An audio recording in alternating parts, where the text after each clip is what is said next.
Magandang araw, Luzon, Visayas at Mindanao. Magandang umaga, gabi, o tanghali o hapon po sa lahat ng mga nakamonitor sa atin sa iba't ibang panig ng mundo. Si Alvin L. Chico po ito. Welcome po sa isang taped episode ng Thank You, Doc. Siyempre, hindi kumpleto yung diskusyon kung wala po ang nag-iisang puso ng programang ito. Ate B, Bernadette Cebrano Atinal. Good morning si Ate B. Hello, hello! Magandang araw po sa inyo. Good morning, Vin. At syempre, Wow, black and white tayo today. Ate B, di tayo nag-uusap ha. White. Wala na akong damit dito sa Baguio eh. Ano na naman ako dito? Mamaya damit na lang nanay kasuot ko. Pwede, oo. Kasya naman natin damit ni tita sa'yo. Pwede. Usong-uso. Usong-uso malaki. Anyway, kumusta po kayo? O, tanong, sana okay kalusugan ninyo. Tanong, kailangan ba ninyo ng operasyon? Minsan pag kailangan ng operasyon, napipigilan yung mga kababayan natin. Pero itong programa po namin ay para po sa inyo, para hindi po kayo matakot na pumunta sa doktor at pumunta sa operasyon at kunin yung operasyon na yan, lalo na kung kailangan na, no? Naman po, kapiling natin ang kaibigan nating doktor, surgeon, at talagang bukas ang kanyang puso sa pagsasagawa ng surgical mission po sa iba't ibang panig po ng ating bansa. And for disclosure, din kasama po rin siya doon sa Hospital for the Poor at kasama rin siya ng World Surgical Foundation. Dr. Les Sultan, magandang araw sa iyo, Doc Les. Dr. Lester, good morning. Good morning po sa inyo lahat at sa mga nakikinig po sa atin. Thank you for having me. Napakaswerte po natin kasi hindi po lahat ng doktor ay surgeon. Ano po, kakaiba po ang specialization ng surgeon. Ibig sabihin, nagpo-opera po sila. Kaya yung topic natin, wala po tayo specific na sakit. Ano po, kung hindi ang mga karamdaman na kailangan po ng operasyon. Kasi hindi naman lahat ng sakit may operasyon. May lagnat ka, hindi mo na kailangan operasyon eh. Di ba? May mga karamdaman po na kailangan talaga ng surgery. At pag may operasyon, papasok ang surgeon. Ayan. So pag-usapan natin, siguro ano ho ba yung mga pangangailangan ng ating mga kababayan when it comes to surgery? No, akala kasi natin, may hospital naman, may emergency room, may operating room, o dito natin gawin yung operasyon. Hindi po ganun kasimple. Sa mga liblib na lugar, far-flung areas, kulang na kulang po ang pasilidad at kulang na kulang yung experts. I think yun, doon iikot yung ating diskusyon. Ano po? Ang ibig sabihin ba nun, Dok, kulang yung mga surgeons natin? O hindi, marami tayong surgeons, ang kulang sa atin, equipment and gamit. Opo, Sir Alvin. I think based on the 20 plus years that we've been doing surgical missions, ang napansin po natin, 3 o 4 na basic na kailangan eh. Number 1 is of course the facility, yung pinaka-facility which is supposed to be at least 2 hours away from the home, no? Less than 2 hours para safe. So yun yung pinaka-important na may facility, at kung may facility or hospital, importante din na may equipment, no? Na may magagamit. And of course the important one is yung surgical manpower, which is surgeon at saka anesthesiologists and yung mga expert nurses. So, yun yung pinaka nagiging problem all throughout. And of course, yung pinaka last is yung pinaka coverage, no? Yung sabihin natin na pag kailangan siya operahan, ano yung coverage ng government, ano yung magiging out of pocket ng isang pasyente. So, yun yung pinaka basic na nakita po natin. So, isa-isahin po natin, sa Pilipinas, gaano kalala ang problema natin when it comes to surgery? So, sobrang lala po ba kagaya sa ibang bansa? O manageable naman with people like you na may advocacy para sa ating mahihirap na kababayan, mukhang manageable naman yung problema. I think definitely malaking tulong yung mga organizations that are helping out, Department of Health, national and local government, and the NGUs, no? And the specific societies. Sabihin natin yung pinaka-main society that really handles this is the Philippine College of Surgeons, to the manpower, and yung subspecialists, Philippine Society of Anesthesia, and of course yung mga nurses din natin, specialized nurses. Sabihin natin for the past year, we have PCS with the help of our foundation, World Surgical Foundation Philippines, has done a study regarding manpower. So sabihin natin, na-map out po natin lahat ng surgeons kung saan sila nagpa-practice, and also anesthesiologists. Hmm. Ang nakita po natin, malaki po yung discrepancy towards the remote areas. Mukhang malaki talaga yung surgeons population na nasa 50% nasa NCR, another 9% nasa Region 4A, and Region 3 has around 7%, and the others medyo malilit na. So sabihin natin, yun yung pinaka-lack of access na manpower. Yung sabihin, madalas pumupunta pa din ang mga pasyente na kailangan ng operasyon dun sa mga big cities, no? NCR, Cebu, Baguio, Davao, which yun na sana ginagawa natin na unti-unti we're trying to find out ways to really have a surgeon in those remote areas. Sorry, na-curious ako, bakit ang mga surgeons natin nandito karamihan sa Metro Manila? Is it because the pay of surgeons here is higher? Kaya hindi na lang ako magpa-practice. Halimbawa ako, I'm from Negros. I'm from region, hindi na pala region 6 ngayon, Negros Island region na kami. Ibig mong sabihin, pumupunta lahat sa capital kasi in terms of payment, mas malaki ang bayad ng mga surgeon dito sa capital kumpara sa probinsya, Doc? Siguro po, sad to say, that's number one, yes. And number two, yung facilities. No, kasi so of course, kung may specialty ako kasi my line is pediatric surgery. So I have I do surgeries for babies, no? Yung mga emergency and congenital anomalies. Sabihin natin, kahit gusto ko pumunta doon sa isang area na remote, medyo kulang yung facility, hindi kaya. Kailangan ko ng may neonatal ICU, kailangan ko ng neonatologist. So normally, which andun lahat kadalasan, no, nasa mga urbanized areas, mga cities, mga big cities. Tapos nabanggit mo, partner pala palagi yung anesthesiology. Madalang namin, Doc, i-feature yung mga anesthesiology, pero napakahalaga pala ng papel. Di ba doktor din yun? Pag sinabing anesthesiologist, doktor din sila, di ba, Yes. Doc? There are medical doctors who took a 3-4 year training of anesthesia para safe mapapatulog nila, no, yung mga pasyente habang inooperahan. We could safely do these patients na hindi gumagalaw at walang pain at na binomonitor definitely lahat ng vital signs nila and all the other main functions, especially sa lungs and sa heart. So hindi pwedeng magtrabaho ang surgeon no walang anesthesiologist, tandem lagi, anesthesiologist. Pag may operation, hindi pwedeng walang anesthesiologist.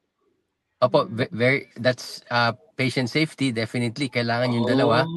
Unfortunately, sometimes dun sa remote areas, siguro ilan decades ago, may mga trained surgeons that also do some anesthesia, no, mga sabihin natin regional anesthesia. So minsan nagagawa nila, but very very unsafe yun.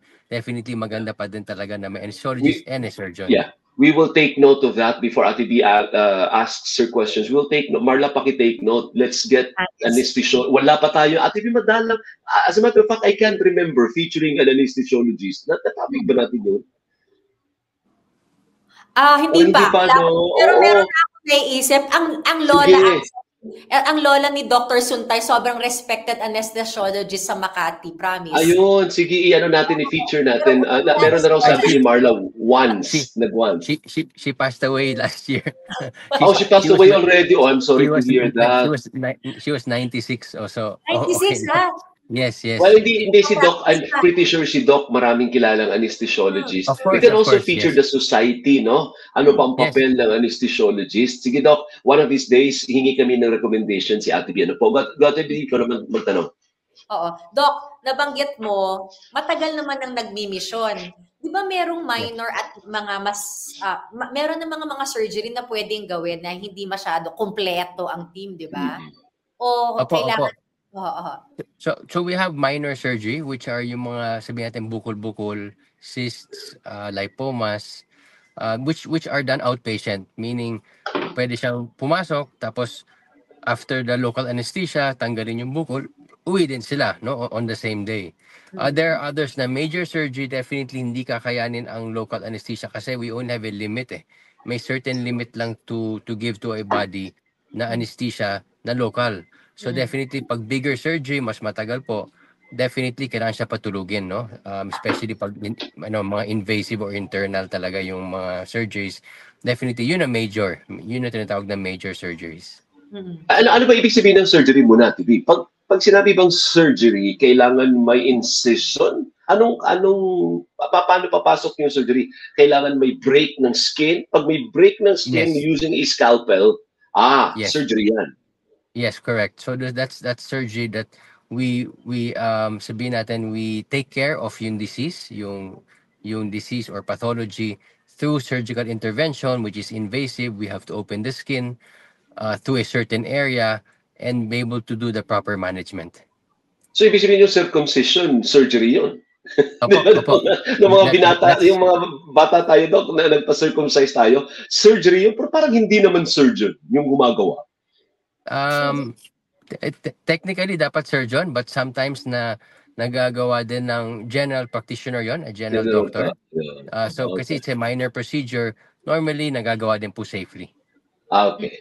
That's an aside. So you have to be proceed. So yung major, how do you qualify a surgery as major? Ano yan? Kung gaano katagal ba yung tulog, yun ba yung major? General anesthesia.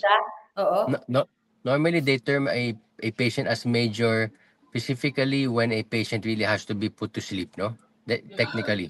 No, so kahit saglit lang at pinatulog ang patient, whether it's moderate or general anesthesia, nako-consider din as major because may risk na yan eh. Any patient put to sleep, may risk yan for any possible complications. So yun yung pinaka-major. May mga sinasabi na major, medium, but it's still parang tineterm ko pa din as major kasi papatulugin pa din sila eh. And the procedure normally yung heart, Doc? Mga heart, major yan. Yan, heart, major po yan. Brain, major yan. Bubuksan yung bungo mo, major yan. Yes. They're considered medium or major. Ako lang, I would want to term pa din all these patients as sabihin na major eh. Kahit sabihin natin yung mga cataract patients, cleft lip, hernia, kahit saglit lang, mga 30-minute procedure, but it's still, I would consider it major kasi madami mga factors involved eh. Si Doc at Ibi nakakabilib kasi si Doc, pediatric. Ibig sabihin yung ugat nun, kung tayo na adult, malalaki na, Doc, ang hirap siguro nun, maliliit na ugat ang kaya ninyong, kasi maliliit lang yun eh. Can you imagine, Ate B, ang precision niya? Kaya hindi siya pwedeng mapasma si Doc Les eh. Kasi Doc, di ba ang liliit ng ugat? Opo, medyo maliit talaga sa babies. So we normally finish general surgery of 5 years and then we take a subspecialty of 2 years sa pediatric surgery. Diyos ko po. Lahat na ng taon niya, nag-aral siya, aral. Lahat ang total na inaral mo, Doc, mga may 12 normally pa? Po, mga 16 years po yan. Kasi may 16 years? May pre-medicine na 4 years, tapos 4 years of medicine plus internship 5 years, tapos yung 5 years surgery, tapos 2 years pedia. So almost mga 15-16 years. Okay. Ito na, Vin. Kaya wag ho kayong matakot pumunta sa doktor na magaling. Okay. Pero, ang typical pong ugali ng isang pasyente, takot magpa-opera. Or TTC. Oo, di ba? Para pag sinabing kailangan kang operahan, ayaw mo. Tapos pag malaki na, tsaka ka magpapa-opera. Mas mahirap na yon. Tama ba, Doc? Di ba? Parang pinapatagal ng patagal. Definitely, yung sa amin, if you could prevent a bigger surgery, better. Kaya sinasabi po namin, kahit yung malilit na bukol, pa-check ka agad kasi pag natanggal nyo na maaga, minor siya. Kapag pinatagal nyo, lumaki siya, hindi na kaya ng local, doon na siya nagiging major. So definitely, dapat sa malit pa lang, naagapan na agad. Ano po ba yung paghahanda bago operahan? Para kunwari daw, Dok, kailangan akong opera pero natatakot ako. Anong pagpapalagay ang sinasabi ninyo para mapanatag rin naman ang loob namin? Siguro we could give an example. Example lang is yung mga breast, no? Breast bukol. Ang kinakabahan yung patient na babae normally is kapag breast bukol na ko, baka cancer to. Ayoko magpa-opera, ayoko magpatingin kasi pag cancer na ko, delikado na ako. Medyo mali po yung pag-iisip noon kasi habang malilit pa yung bukol, matanggal natin, less yung chances na kumalat siya. So, dapat intindihin na sana ng pasyente na habang maliit pa lang, check ko na. Pag hindi kailangan operahan, bantay-bantay lang, observation, okay yon. Pag kailangan tanggalin, na biopsy, negative siya, hindi siya cancer, okay? Pag cancer siya, maliit pa lang, less than 2 cm, less than a cm, hindi pa kumakalat yon. That patient doesn't have to undergo any chemotherapy, any other medication. So definitely mali po konsepto na kakabahan ako kasi baka cancer. Mas lalo kailangan pumunta agad sa doktor. Alam mo, example pa yun, yung nakita natin sa Lingkod Kapamilya. Dati maliit na bukol, tapos may pinatagal, putol ang paa dahil inantay na lumaki ang bukol. Opo. Ang daming ganun, di ba, Doc? Yes, especially also yung mga common na mga diabetic wounds. Yung mga non-healing wounds sa diabetes, di ba? Yung paa na nag-infect. Ayaw na lang patingin. Pag lumala na, yun na nga, naabutan na sila sa putol. Instead of be able to manage sana yung clean the wound, manage the wound, tapos manage yung blood sugar, gumagaling sila eh. So yun ang importante talaga. Na huwag matakot kasi andito kami para tumulong, hindi yung makasama sa pasyente. So outside the metropolis, outside the National Capital Region, ano-ano ang mga kondisyon na examples or a litany of conditions na kulang na kulang sa access sa surgery? Ano-ano yun? At saan-saan? So far, when we go, ang pinaka-priority namin based on the studies that we have. So ang target kasi namin as a mission group is to really target the areas na in need, malaking need. So what we do is based on the studies, malaki po yung need sa Mindanao and Visayas. Yung ARM area, also region 6 and 7. Okay. BARM, did you say BARM? BARM, yes. BARM, okay. Sige. And region 6 and 7, which would be the Visayas Western. and Mimaropa area, no? Also northern Mindanao, specifically in southern Mindanao. So those are the specific areas. Yung mga common procedures that we see, yung mga common na kailangan operahan, thyroid, no, yung mga goiter.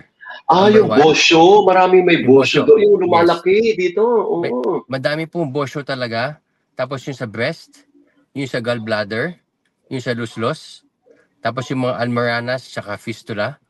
Sa line ko naman sa pediatric surgery, of course, yung mga babies na walang butas puwet, abnormal bituka, naka-colostomy. So yun yung mga inaagapan kasi kung yung general surgeons, which are the most in population in the Philippines, ay madami. Kaming pediatric surgeons, we're only 80 in the whole Philippines. So medyo kulang na kulang ang specialty na yun eh. Opo, i-discuss natin in some of them. Yung bosyo, yung goiter, no? Kasi yun yung una mong binanggit. Ano bang cause nun? Anong indication nun? Pag marami sa community ang may bosyo, ano ibig sabihin? Anong indication? Kulang sila ng alin? Iodine eh. There's iodine, depreciation of iodine. Yun yung pinaka-importante. So yun na nakita natin. Aside from patients that have enlarged anterior neck mass or thyroid mass na baka cancer. So yun yung iba pa yun. But mas madalas yung goiter na sinasabi natin na bosyo. So yun yung pinaka nakikita po namin in these areas. At kadalasan kasi medyo difficult yan eh. Kailangan talaga pag ginawa mo yan, may kasama ka. So yung bosyo, Doc, pag lumaki na yan, parang palaka, pag may bosyo ka dito na parang yung bosyo. Di ba yung palaka may ganon, Doc? Yun, kailangan ng tanggalin yun. Yes. Yung mga bukol na sa thyroid, tama po ba? Yung question? Opo. Yun dito. Pag lumobo na yan, kasi it starts small, right? Tapos biglang lalaki eventually. Yes. So pag lumaki na, kailan dapat tinatanggal yun? Bago pa lumaki? Normally, binabantayan po namin yan. Sometimes kasi may mga medical enlargement. So may mga blood test kaming tinitake, yung mga thyroid hormones, ultrasound. Kapag kaya gamutin, definitely gamot lang. At minsan nawawala. But most of the time, pag bukol talaga, best talaga na matanggal siya na maaga para hindi siya umabot sa malaki. Kasi pwedeng cancerous. So yung mga kababayan natin sa probinsya, hindi na rin pinapansin, hindi nila alam kung cancerous yung bukol nila. Opo, tsaka may certain test na ginagawa which could help tell us na mukhang baka goiter lang or benign or talagang cancer. So minsan dun sa ultrasound nakikita po natin eh. So with that, mas aggressive tayo dun sa mga patients na questionable cancer. Dun sa mga goiter, minsan minsan hindi siguro ang nagiging cause ng pinapatagal nila sa province is number one, natatakot sila. Number two, of course, yung gastos. So medyo malaki din gastos. So they titiisin na lang nila, unahin nila yung pamilya nila, anak nila before sila magpa-opera. No, but when you do medical mission, nililibre nyo ba ang mga yon? Although syempre hindi naman kaya na lahat puntahan, Doc, may prioritization kayo. Pero kung once napuntahan nyo yung community na, Yes. na liblib, nililibre nyo lahat. At saan nyo ginagawa yung operasyon kung walang kailangan may facility? Yes. So when we go to the area, talagang a few months before, we coordinate with the local government. Sila po yung naghahanap ng mga pasyente, especially indigent patients. We normally identify a hospital nearby. It has to be done in a hospital para safety pa din, no? And definitely lahat po to libre. From the checkups to the actual operation, to the medicine, to the medicine post-surgery, lahat po yan, libre po yun. Ang nasabi ko lang kanina na tumatagal sila dahil sa gastos is because dun sa hindi mission, dun sa tumatagal kasi medyo magastos yun kapag dun sa locality nila or pupunta sila sa city. Nakakatuwa, TV. Oh, go ahead. Eh, tsaka Doc, explain nyo po, paano yung pag-alis nyo at mamaya may komplikasyon? Kasi syempre yung team ninyo darating. Eh, paano pag-alis ninyo? Sino hong magbabantay sa kanila? Wala. Yes. So malaking pong bagay yan. That's why sa grupo po namin, before we conduct a surgery, meron kaming mga partners. So we are partnered, our foundation is also partnered with Philippine College of Surgeons that has 14 chapters all over the Philippines. Ibig sabihin, lahat ng surgeons sa buong Pilipinas are normally under PCS. So before we go to that certain area, natatap na po kagad namin yung mga chapters and we tell them, bibisita kami dyan kasi may handang mission. So kasama na sila from the start. So sila din tumitingin ng mga pasyente for screening, kasama din namin sa surgical mission, tapos pag-uwi, sila din po nagbabantay. This maintains the continuity of care. After Okay. care. Doc, ano pa yung iba? I think naalala ko yung los-los sa mga kalalakihan. Ano po? Marami din pong kaso ng los-los, Doc. And how do you treat that? Surgically, how do you treat los-los? Normally, yung los-los ay parang yung lumalabas yung organ, especially dito sa may singit, may los-los dito sa may pusod. Yun yung pinaka-common no? So yun yung areas na sabihin natin na nakakos talaga ng problems, especially for the male population kasi sila yung nagbubuhat di ba? Si mga carpenters, yung mga hard labor, sila yung pagbuhat ng buhat palagi. So nagkakaroon sila ng los-los minsan, no? So ito yung nakaka-hamper din sa kanila sa pagtrabaho. So pagpunta namin doon, naayos namin surgically, we normally put a mesh and close that opening or weakness na muscle dun sa singit. At after a week or two, parang silang bago ulit at nakakapagtrabaho na ulit. Yung los-los ba is gaano ka, di ba lalaylay? Yung balls ng lalaki, lalaylay siya. Paano yun? May discomfort or may pain? Yes. May pain yan, definitely, tsaka discomfort. Ang nangyayari po kasi is, dapat walang connection or walang weak part, in between the abdominal cavity at saka yung singit. Ang nangyayari kasi minsan, dun sa may part na malapit sa gitna nila, mahina yung muscle, o kaya may opening. So, pag may opening yan or mahina muscle, yun yung nagiging cause na lumalabas yung mga intestinal contents, specifically mga doon siya sumisingit doon sa may part ng balls ng lalaki or sa babae doon sa may singit. So ang nangyayari is talagang sila in pain, may pressure, and worst case scenario, pag naipit yung bituka at hindi siya hindi dumadaan ang food contents or yung feces, doon siya nagsusuka siya, hindi makapupo, lalakit siyan. Yun nagiging emergency na po yun. Okay. And let's give another example. Sa iyo naman, sa expertise mo, sabi mo, marami din sa probinsya yung walang butas sa puwet. Oh my goodness, kawawa yung bata, Dok. Pauna-una, paano nangyayari? Diba? Bakit wala pong butas sa puwet? Anong cause nun?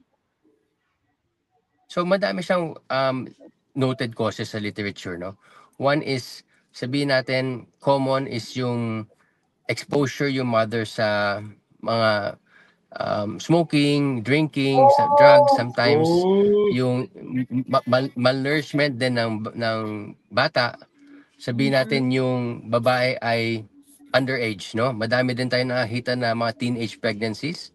Ibig sabihin yung katawan ng patient is not ready yet, no, to bear a pregnancy and give birth. So, yun yung mga ibang factors aside from kulang din ng nutrition ng bata, and minsan may mga minsan congenital or pwedeng namamana din. So paano yan? Run us through. Paano dinidiskartehan ng pediatric surgeon na magkaroon siya ng butas sa puwet para may daanan yung dumi? Napakahirap po. Saan dadaan ang dumi kung walang butas sa puwet do? Opo. So ang nangyayari dyan is yung parte ng bituka na dapat nasa puwet, yung butas, hindi umabot. So yun yung parang pinaka-cause. So there is a intestine, hindi na siya umabot sa pinakadulo. So ang ginagawa po sa province, if there's a pediatric surgeon, minsan kung maiksi lang, pwedeng gawin kagad ng butas yun. So one stage surgery. Sometimes kapag walang pediatric surgeon, general surgeon ang nandun sa locality, nagiging 2-stage siya or sometimes 3-stage. So yung 2-stage meaning colostomy.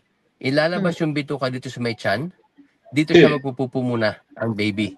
Habang makahanap siya ng pediatric surgeon na gagawin namin yung sa butas ng puwet. So, what happens in the province, ang nakakatakot, nakakalungkot sa province is, itong babies live with their colostomy for many years. So, hindi sila nakapasok sa school dahil sila nabubuli sa school dahil medyo may amoy yun eh. Diba? Nakalabas kasi dito, so may amoy yun. Palagi sila ninuloko sa school, hindi sila nakakapag-school, so they skip school.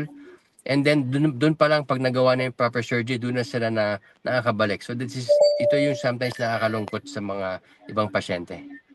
Din, share ko lang yan.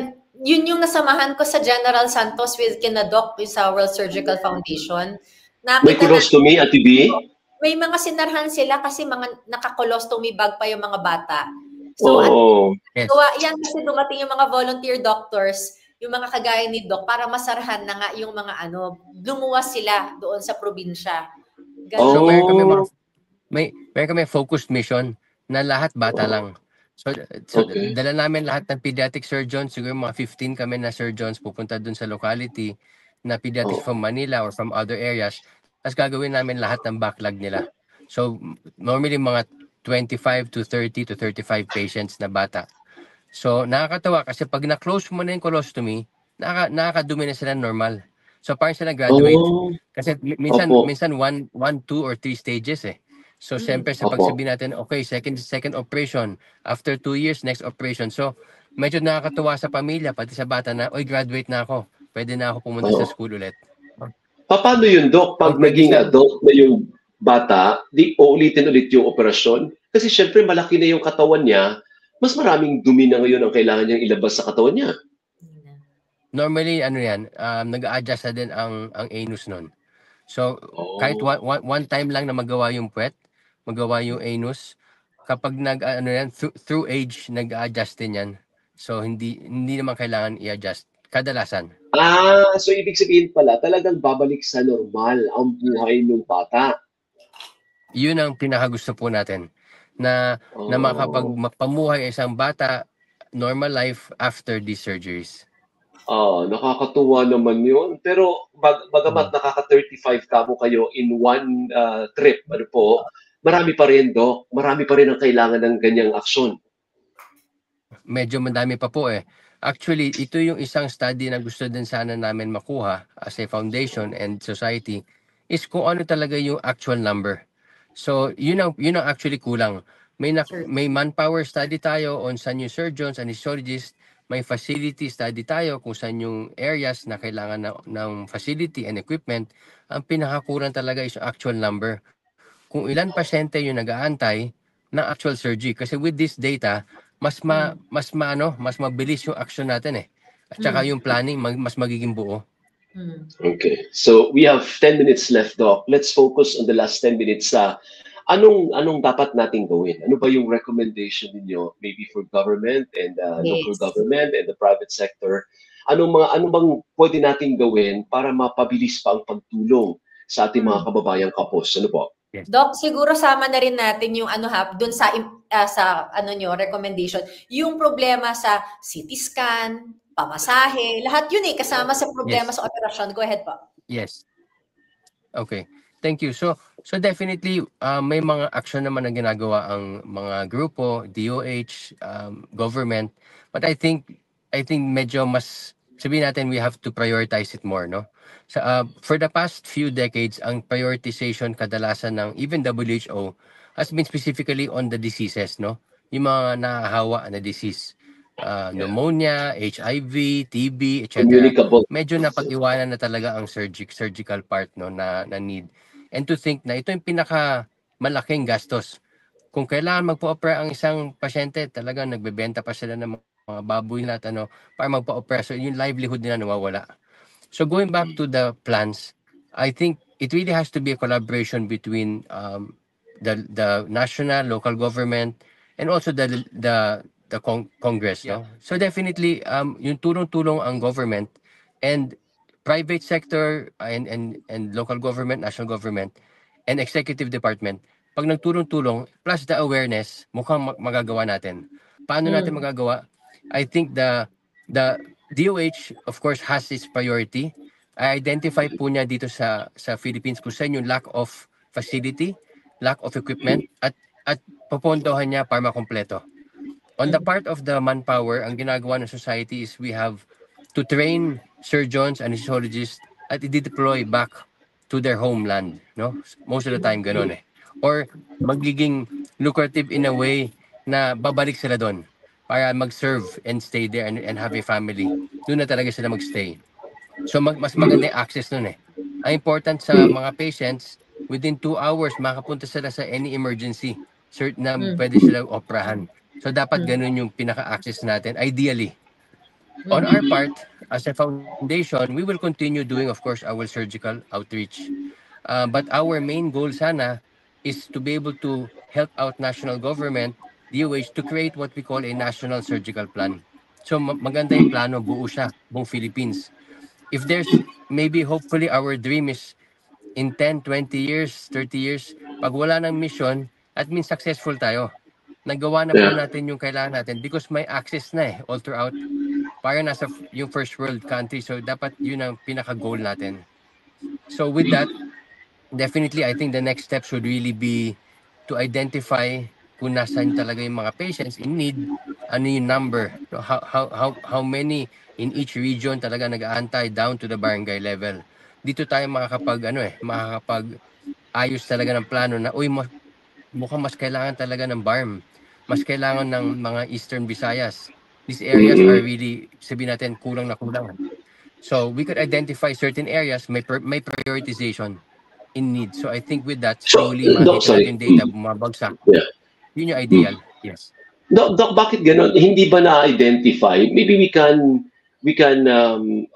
request the Department of the Interior and Local Government, lahat ng mga barangay, ilista ninyo sino sa inyo dyan ang mga may sakit na kailangan ng surgery. Hindi ba pwedeng ganon so that we can have concrete and accurate data kung ilan ang kailangan ng surgery per barangay? Total, may smallest unit of government naman tayo which is the barangay. Actually, yan po Sir Alvin ang pinaka-ideal. If we could have that as a priority of DILG, malaking tulong po yun. Kasi manpower-wise, pag sila magsabi, gagawin yan di ba? Directive lang yan ng DILG, gagawin yan to the barangay. Tsaka kahit simple lang natin yung data. Mga BHWs may barangay health worker tayo. Sila yung mag-house to house. Ilan ba yung kailangan ng operasyon? Anong klase? Kahit small Excel form na sa computer.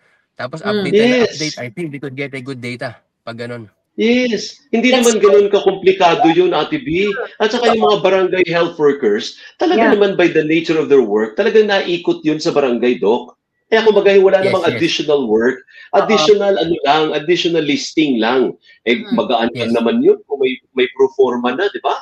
Ang gaan lang naman ng Yes, trabaho, totoo. hindi naman pahirapan.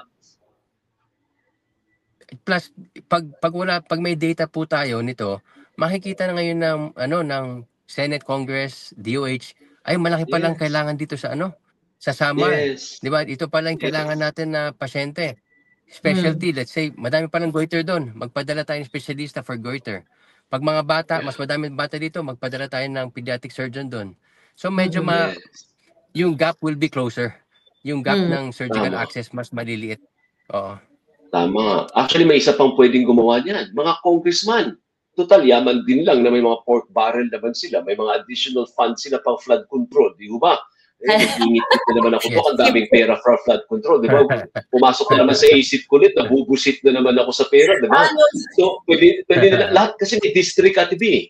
Ang mga congressman natin are district representatives. So they can also do that. As a matter of fact, pumupunta din ang mga yan sa congressman nila, Doc, para humingi ng tulong pag lumala na yung problema. Yes. Siguro may isa akong gusto ko i-add din sana. Aside from that, yung financing part, no? Ang financing part. So yung PhilHealth malaking bagay because sad to say kasi minsan before yung PhilHealth na abuso. That's why kami ngayon nagsasuffer yung mga missioners that really want to help out. Hindi namin magamit ang PhilHealth ng pasyente. Kasi may rulings nila sa PhilHealth na pag surgical mission, you cannot use PhilHealth. So sabi namin, nahihirapan kami maghanap ng pondo to conduct a surgical mission. Kung pwede natin gamitin yung PhilHealth, which is already dapat talaga per patient nagagamit niya yung PhilHealth niya, malaking tulong yon kapag magamit yun inside the hospital. Yes. So the funds do not go to us. The funds are just being given to the local government and the hospital na sige, pwede nyo gamitin. Gamitin yung PhilHealth para ma-reimburse nyo yung mga supplies. With that, mas madali for us because yung mga missioners, pwede namin pumunta. Alam namin may mga gamit and supplies whenever we go there. Oo, kasi kailangan natin maghanap ng sponsor palagi when in fact, nandun yung pondo at para rin naman sa tao yon, di ba? Tama, ang ganda nun. Yes. Sana. Yes. Oo.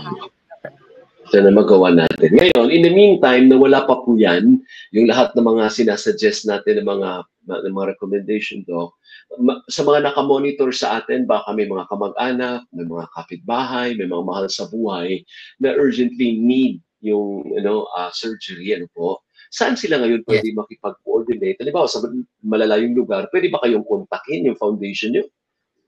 Yes, definitely. They could contact us. I'll give you the details at World Surgical Foundation Philippines and also sa Philippine College of Surgeons surgical arm, yung tawag na SURE Commission. So with that, we could now tap also the separate missioners kasi hindi lang naman kami missioner. Madaming ibang missioners that also do missions. We could now say na, uy, mukhang malaking need dito sa locality na to. Baka yung next year nyo ng mission, wag na dito kayo pumunta. So medyo may target tayo. So malaking tulong po to sa awareness and people to also let us know kung saan. Pero may social media account ba yung foundation ninyo o yung grupo ninyo? Kasi yun yung accessible sa ating mga kababayan. Opo, we do have sa Facebook and I know we do have Twitter. I'll send that also. Philippine College of Surgeons. At saka yung World Surgical Foundation. Kung gusto nyo rin tumulong po sa mga kaibigan natin mga doktor, pwede rin ho silang, any help is welcome. Yes. Thank you. Support sa group po, not sa specific na surgeon, but for the group, so that the group can do frequent outreach program. Diba, yes. Opo. So we are naman, may bank account kami, we are PCNC accredited. So this is naman siya with all the government agencies, BIR, lahat malinis naman po. Na-account naman, in other words. At saka maganda ang papupuntahan ng ating tulong sa ating mga kababayan. Anyway, Doc, thank you very much for your time. Hopefully, maayos na po yung problema at sana yung tribo po ninyo ay dumami pa. Kailangan natin ng maraming surgeons. Lalo na yung pediatric surgeons na 80 lang po sila sa buong Pilipinas. Hindi nga nila kayang i-cover lahat ng LGU. Hindi ba? Kasi 80 lang po sila. Tapos 50% pa nun nasa Metro Manila. Ay nako. Sige, go Doc. Sa Metro Manila, we have a charity hospital, kami ni Ms. B, Our Lady of Peace Hospital sa Parañaque, and we do the free surgeries dyan. So if you do need, you could reach out to us and we could do the surgery sa may Paranaque. Thank you. Ayun, go ahead. Please, please. Samantalahin po natin si Doc. Thank you, Doc. Maraming salamat, Doc. Mabuhay ka. Thank you, Sir Alvin, Miss B. Thank you. Bye, Doc Maraming Les. salamat po kay Bye-bye. Dr. Lester Suntay, isang pediatric surgeon. Paglaki ko, gusto ko rin pediatric surgeon na pabili. Gusto ko mag-doktor, kaso huli na eh. Gurang na gurang. Oh, kasi nako. yung mga pasmado, bawal. Ang surgeon partner, ang inaalagaan nila ito. Naalala mo sino yun? Yung kilalang yung sa mata? Yung lahat ng mga big time, lahat ng mga Dr. Ang. Oh, ang asset ni Dr. Ang, kamay. Maliliit na ugat, oo. Oo, kasi liliit ng ugat. Kailangan very, very precise. Mabuhay po kayo. Lahat ng mga surgeon, mabuhay. Si Alvin Alchico po ito. At ako po yung Ate B. Bernadette Zambrano Aguinaldo, ha? Kami ho ni Alvin, di Dr. Boka namin yung ating ambag sa bayan, para ma-educate po tayong lahat. At sana nga, yung mga congressman dyan, may mas mag-sponsor ng bill para yung surgical missions nga po, pwedeng maisa-ilalim na rin sa PhilHealth para katulong na rin po doon sa paggagamot sa ating mga kababayan. Ako po yung Ate B. Bernadette Zambrano Aguinaldo. Until next time, dito lamang sa... Thank you. Bye.